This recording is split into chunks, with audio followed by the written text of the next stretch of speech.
Ano ang kinatatakutan ng mga pulahan, ng dilawan, ng pink at ng administrasyon na ito? Bakit tila may pagmamadali na alisin nila at burahin sa larawan ng politika para sa 2028 si Sara Duterte? Yan po ang pag-uusapan natin sa araw na ito. Ito po muli si Attorney Mike Operario. Ano nga bang kinatatakutan nila? Ang may kasabihan po tayo, he who does not know his history is doomed to repeat it. Sino man daw po ang hindi nakakaalala o kumikilala sa kasaysayan ay uulitin niya ito. At sa ating palagay, ang kinatatakutan po ng administrasyon na ito ay hindi po si Sara Duterte per se. Ang kinatatakutan nila, kasaysayan.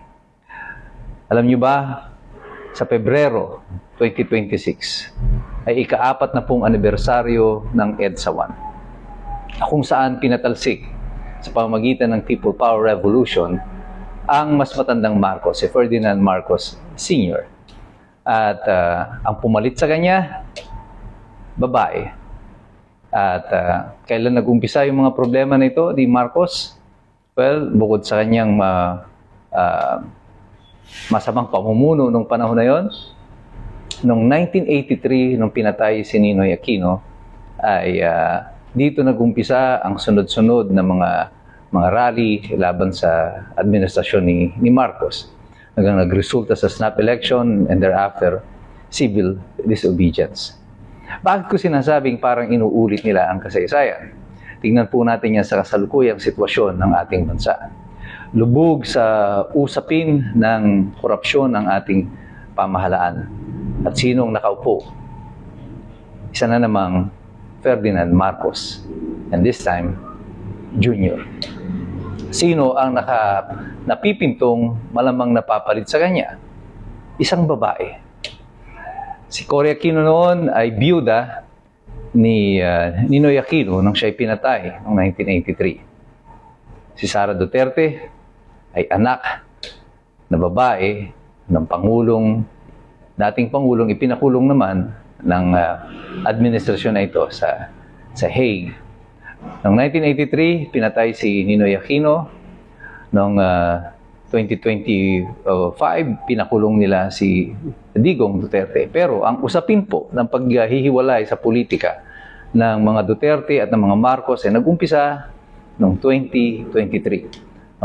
Nung inilunsad na ng administrasyon na ito, ang People's Initiative, na naging malinaw para sa lahat na walang balak bumaba sa pwesto si Bongbong Marcos at ang nais niya ay palawigin ang sarili niya ang kanyang termino para umabot pa beyond 2028. At dahil dito sumabog na ang bagong istorya ng politika ng Pilipinas kung saan nagkaroon na ng paghihiwalay ang administrasyon na ito at ang dati niyang kaalyado, sina Sara Duterte.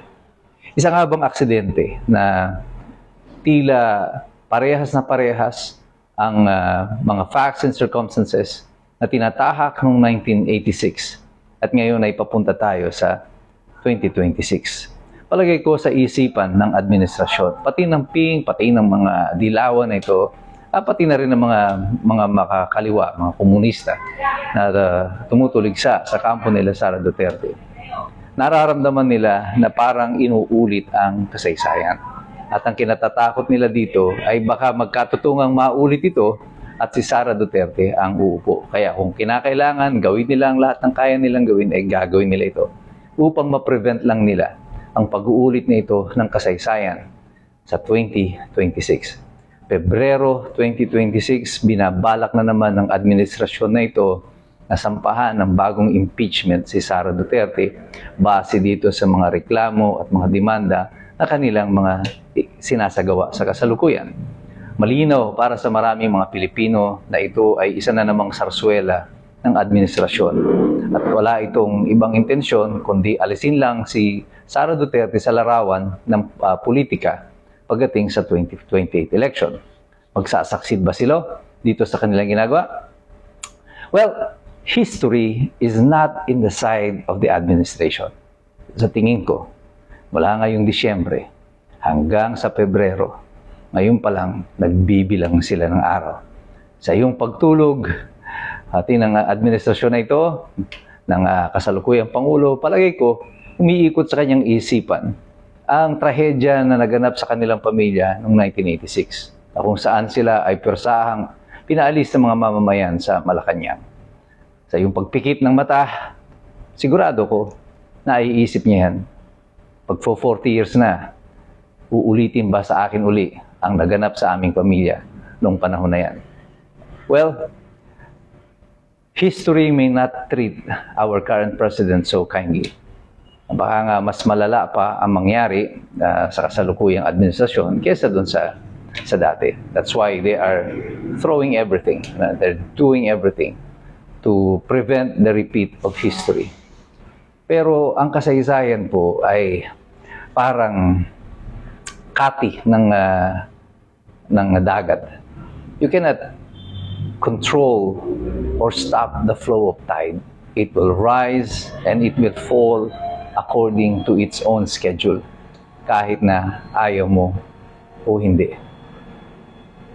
Ito rin sa tingin ko ang dahilan kung bakit sobrang disappointment ni Amy Marcos when she realized that this administration has had a hand in sending Rodrigo Duterte sa Hague. Nakita niya na sinusundan na muli ng kanilang pamilya, ng kanyang kapatid, ang storya ng kasaysayan. At natatandaan ko yung sabi niya, nung dinala na si Rodrigo Duterte sa Hague, sabi niya, hindi na ba tayo natuto sa kasaysayan? Dinaanan natin to, eto na naman, inuulit na naman natin yan. Well, 40 years is significant. It has a big biblical significance as well. Ang 40 po ay isang bilang na critical sa Biblia. It has significance so far as yung pagkaganapan ng mga kasaysayan.